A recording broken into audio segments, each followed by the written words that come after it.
The mission of GlassRoots is to ignite the creative and the economic vitality of Newark through the transformative power of glass.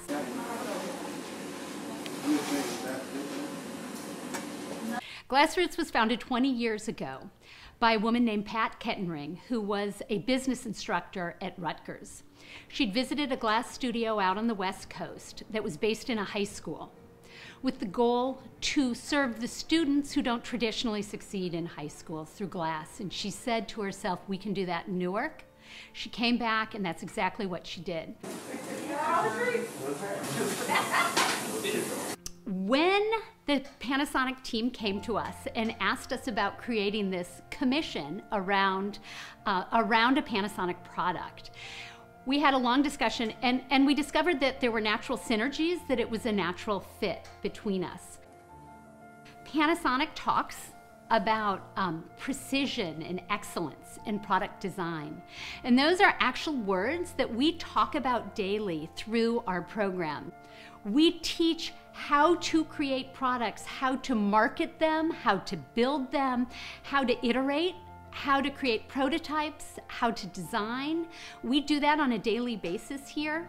We also found a very natural synergy, I would say, about the values that we hold true at GlassRoots, and that also holds true at Panasonic. So turn this way, and then now you can turn it all the way. If they feel like they can be their best self and be their genuine self, they're really gonna have success in what they're doing at GlassRoots and beyond. So they can take how they feel here and carry that to whatever they might be doing when they walk out the door. And we find through glass it actually teaches how to deal with failure. It teaches the idea that things break, you think about it, you hypothesize, you try again. GlassRoots has taught me to kind of challenge myself constantly, and that's something I bring into my own personal growth as a young adult. I always want to keep challenging myself. I never want to stay stagnant. We help create people with the skills to succeed in life. They gave me a career to look forward to and to go into a higher education, because originally I didn't plan on going to college. Yeah, exactly. So, We're teaching them life skills that they can take beyond the glass medium. A lot of students enjoy the process because of the excitement and danger of it, working with fire.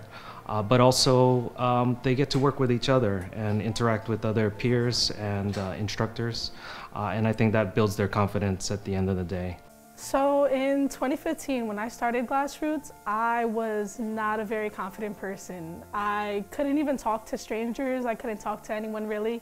I was very shy, very timid, and I actually found my voice through GlassRoots. And then again, you're bending. Using glass as the art field, I kind of geared into having more confidence in myself outside of art.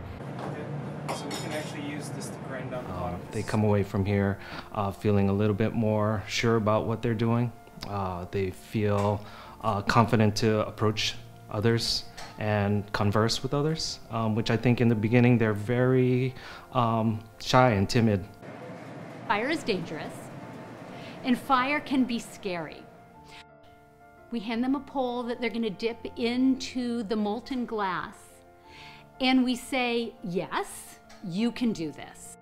These young people learn such skills about self-empowerment, self-realization, finding your voice, and really self-confidence to approach every day. So we are in an urban community with high poverty and not a lot of resources. So to have a place where these young people feel like is home and that they can come to is truly invaluable. High school, I really didn't fit in my public high school, so coming here after school was really where I found my sense of community. As soon as 2:30 came around, I was headed straight downtown Newark. So really, all my relationships kind of stemmed from GlassRoots. I don't know. I didn't even need to make this, man. You were here with me when I was just. At the end of the day, it's a great place for them to grow emotionally and feel also safe in the process of doing so. Every single time that I came by, it was really, really nice and welcoming. They're kind of like my second family, you know? It's kind of like my glass family.